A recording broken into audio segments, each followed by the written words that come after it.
안녕하세요. 미니멀 포레스트입니다. 오늘 당신의 하루는 어떠셨나요? 아마도 수많은 알림 소리와 쉴 새 없이 쏟아지는 정보의 파편들, 그리고 타인의 시선과 목소리들 사이에서 조금은 지치지 않으셨는지요? 우리는 지금 인류 역사상 가장 소란스러운 시대를 건너고 있습니다. 잠시도 비어있는 틈을 견디지 못하고 스마트폰의 화면을 켜고 무언가를 보고 듣고 확인해야만 안심하는 강박 속에 살고 있죠. 이 숲에 들어오신 지금 이 순간만큼은 그 모든 바깥의 소음을 잠시 내려놓으시길 바랍니다. 오늘 우리는 이토록 산만한 세상에서 우리의 영혼을 지켜내고 무너져가는 삶의 질서를 다시 세우는 가장 강력하고도 고요한 힘, 바로 몰입에 대해 이야기 나누려 합니다. 단순히 집중력을 높여 일을 잘하자는 실용적인 이야기가 아닙니다. 이것은 흩어진 나의 조각들을 모아 온전한 나로 존재하는 법, 어쩌면 생애 구원에 관한 이야기입니다. 여러분은 마지막으로 시간의 흐름조차 잊은 채 무언가에 온전히 빠져들었던 적이 언제인가요? 밥 먹는 것도 잠자는 것도 잊고 내가 누구인지조차 잊어버린 채 오직 그 행위와 하나가 되었던 순간 말입니다. 심리학자 미하이 칙센트미하이 교수는 그의 저서 몰입에서 이렇게 말했습니다. 몰입은 의식이 질서 있게 구성되는 상태다. 이때 자아는 사라지고 시간은 왜곡된다. 모든 행동과 움직임, 생각은 마치 재즈 음악을 연주하듯 물 흐르듯이 자연스럽게 이어진다. 당신의 존재 전체가 그 활동에 깊게 관여하고 있으며 당신의 기술은 최대한으로 활용되고 있다. 그의 말처럼 몰입은 우리 내면의 무질서, 즉 심리적 엔트로피를 낮추는 유일한 방법입니다. 우리가 불안하고 우울한 이유는 우리의 의식이 갈 곳을 잃고 방황하기 때문입니다. 과거의 후회로 달려가거나 미래의 걱정으로 도망칠 때 우리의 에너지는 새어나갑니다. 하지만 몰입의 순간 우리는 과거도 미래도 아닌 오직 지금 여기라는 영원한 현재에 머물게 됩니다. 그것은 일종의 무아지경, 자아가 사라지는 황홀한 체험입니다. 저는 이 몰입의 상태가 아이들이 노는 모습과 닮았다고 생각합니다.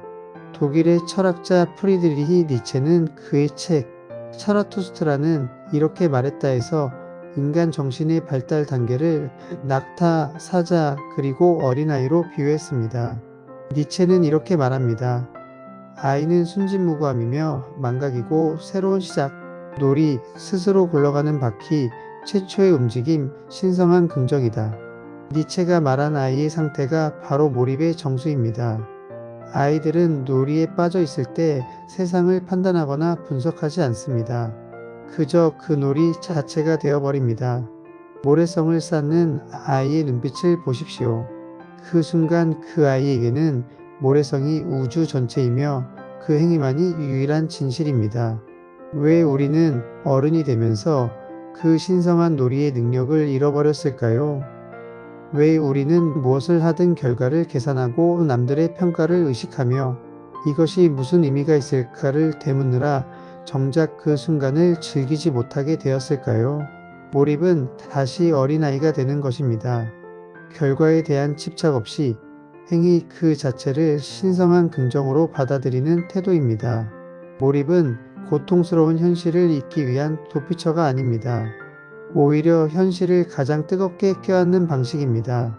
프랑스의 철학자이자 노동운동가였던 시몬 베유는 그녀의 저서 중력과 은총에서 집중력에 대해 아주 놀라운 통찰을 남겼습니다. 관심을 기울이는 능력, 즉 주의력이야말로 가장 희귀하고 순수한 형태의 관대함이다. 기도는 곧 주의력을 최고조로 발휘한 상태다. 시몬 베유는 몰입, 즉 무언가에 깊은 주의를 기울이는 행위를 기도와 동일시했습니다. 우리가 누군가의 이야기에 혹은 내가 하고 있는 이 작은 일에 또는 길가의 핀 꽃 한 송이에 온전한 주의를 기울일 때 그것은 대상을 향한 가장 지극한 사랑의 표현이 됩니다.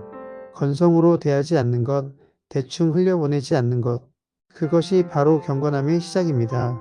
설거지를 하든 책을 읽든 누군가와 대화를 나누든 그 순간에 내 영혼의 밑바닥까지 쏟아붓는 태도, 그것이 몰입이며 그 순간 삶은 비로소 성스러워집니다. 하지만 우리는 자꾸만 묻습니다. 이렇게 몰입해서 무엇을 얻을 수 있나요? 이게 돈이 되나요? 성공으로 이어지나요? 하지만 진정한 대가들은 보상을 바라지 않습니다. 그저 그 길을 걸어갈 뿐입니다. 오스트리아의 작가 슈테판 츠바이크는 발자크 평전에서 소설가 발자크의 무시무시한 몰입에 대해 묘사합니다.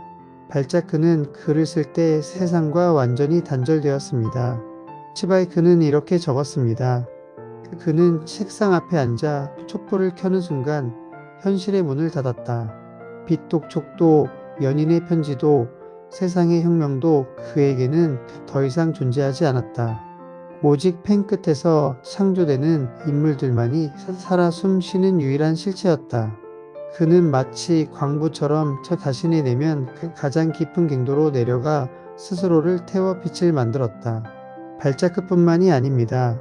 위대한 예술가, 장인, 그리고 삶을 뜨겁게 살다간 모든 이들은 공통적으로 자기를 잊는 시간을 가졌습니다. 자신을 잊었기에 역설적으로 그들은 영원히 기억되는 무언가를 남길 수 있었습니다.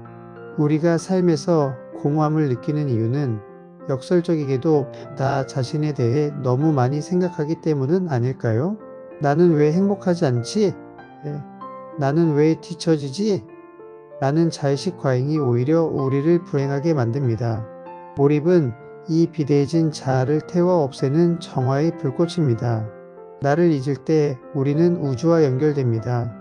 헤르만 헤세의 소설 시타르타에는 주인공 시타르타가 강물 소리에 귀를 기울이는 장면이 나옵니다. 그는 깨달음을 얻기 위해 평생을 방황했지만 결국 늙은 뱃사공이 되어 강물 앞에 앉습니다. 그리고 강물이 들려주는 수만 가지의 소리, 기쁨과 슬픔, 웃음과 탄식이 섞인 그 소리에 온전히 몰입합니다. 그는 이제 더 이상 듣는 자가 아니었다. 그는 귀 그 자체가 되었고 강물 그 자체가 되었다. 모든 소리가 하나로 합쳐져 몸이라는 하나의 단어로 울려 퍼질 때 그의 영혼에 깃들었던 상처는 치유되었고 그의 고통은 사라졌다. 헤세가 말하고 싶었던 것은 무엇일까요? 몰입은 분리된 것들을 하나로 이어주는 달이라는 것입니다. 내가 강물 소리에 깊이 몰입할 때 나와 강물의 경계는 허물어집니다. 내가 책에 몰입할 때 저자와 독자의 경계가 사라집니다. 사랑하는 사람의 눈동자에 몰입할 때 너와 나의 구분이 사라집니다. 그 합일의 순간에 찾아오는 깊은 평화, 그것이 우리가 그토록 찾아 헤매던 행복의 실체가 아닐까요? 현대사회는 우리에게 멀티태스킹을 강요합니다. 한 번에 여러 가지 일을 처리하는 것이 능력이라고 말합니다. 하지만 그것은 영혼을 조각내는 폭력일지도 모릅니다. 틱나탄 스님은 이 순간의 기적에서 이렇게 가르쳐 주셨습니다. 차를 마실 때는 오직 차만 마셔라. 귤을 먹을 때는 귤의 껍질을 벗기는 그 감촉, 코끝에 닿는 향기, 입안에서 터지는 그 과즙에 온 우주가 들어있음을 느껴라. 걷고 있을 때는 발바닥이 돼지의 입 맞추는 기적을 경험하라. 스님의 말씀처럼 몰입은 특별한 장소나 거창한 프로젝트에서만 가능한 것이 아닙니다. 지금 여러분이 이 음성을 듣고 있는 이 순간 숨을 들이마시고 내쉬는 이 호흡 하나에도 우리는 몰입할 수 있습니다. 밥을 씹는 행위, 걷는 행위, 타인의 눈을 바라보는 행위 하나하나에 정성을 다하는 것. 이것이 생활의 몰입이며 삶을 예술로 만드는 비결입니다. 우리는 너무 얕게 살고 있습니다. 정보의 바다를 서핑하듯 훑고 지나가지만 정작 깊은 바닷속의 진주는 보지 못합니다. 얕은 재미와 쾌락은 금세 증발해버리고 남는 것은 권태와 허무뿐입니다. 깊이 들어가야 합니다. 깊어지면 넓어집니다. 우물을 깊게 파야 맑은 물이 솟아나듯 우리의 의식을 한 곳으로 깊게 모을 때 비로소 삶의 생명수가 터져 나옵니다. 미국의 시인 메리 올리버는 숲과 자연을 사랑하며 평생을 관찰하고 썼습니다. 그녀는 시의 여름날의 마지막 연에서 우리에게 서늘한 질문을 던집니다. 말해보라, 당신은 당신의 그 하나뿐인 거칠고 소중한 삶을 걸고 무엇을 할 작정인가? 이 질문 앞에서 우리는 숙연해질 수밖에 없습니다. 하나뿐인 삶입니다. 거칠고도 소중한 이 시간을 산만함과 소음 속에 탕진하며 흘려보낼 것인가요? 아니면 단 한순간이라도 뜨겁게 타오르는 몰입의 희열 속에 존재할 것인가요? 몰입하는 사람은 늙지 않습니다. 육체는 쇠락할지언정 호기심과 열정으로 반짝이는 눈동자는 언제나 청년입니다. 몰입하는 사람은 외롭지 않습니다. 세상 만물과 대화하고 연결되어 있기 때문입니다. 그리고 몰입하는 사람은 두려워하지 않습니다. 지금 이 순간을 꽉 채워 살고 있기에 다가오지 않은 미래를 미리 걱정할 틈이 없기 때문입니다. 여러분, 미니멀 포레스트는 제안합니다. 오늘 하루 단 30분이라도 좋습니다. 스마트폰을 끄고 세상의 소음을 차단하고 당신이 사랑하는 무언가에 온전히 침잠해 보십시오. 읽고 싶었던 책의 문장 속에 숨어 보십시오. 혹은 흰 종이 위에 연필 사각거리는 소리만 남도록 글을 써보십시오. 아니면 그저 창밖의 나무가 바람에 흔들리는 모습을 멍하니 그러나 깊게 바라보십시오. 처음에는 어색할 것입니다. 자꾸만 다른 생각이 끼어들고 지루함이 찾아올 것입니다. 그것은 당신의 뇌가 디지털 소음에 중독되어 있다는 증거입니다. 하지만 포기하지 마십시오. 심호흡을 하고 다시 그 대상으로 주의를 돌리십시오. 억지로 싸우려 하지 말고 부드럽게 마음을 데려오십시오. 그렇게 시간의 문턱을 넘어서는 순간 여러분은 만나게 될 것입니다. 소란한 세상 한가운데서 고요하게 빛나고 있는 진짜 당신의 모습을 말입니다. 그 고요한 숲속에서 당신이 길어 올릴 영광과 평화는 내일의 거친 파도를 넘게 할 단단한 닻이 되어줄 것입니다. 우리는 흩어지기 위해 태어난 것이 아니라 무언가에 깊이 닿기 위해 태어났습니다. 부디 오늘 당신의 시간이 얕은 물가에서 찰랑거리는 것이 아니라 깊은 심연으로 나아가는 항해가 되기를 바랍니다. 소음이 사라진 자리, 몰입이 데려다준 그 숲에서 기다리겠습니다. 지금까지 미니멀 포레스트였습니다. 감사합니다.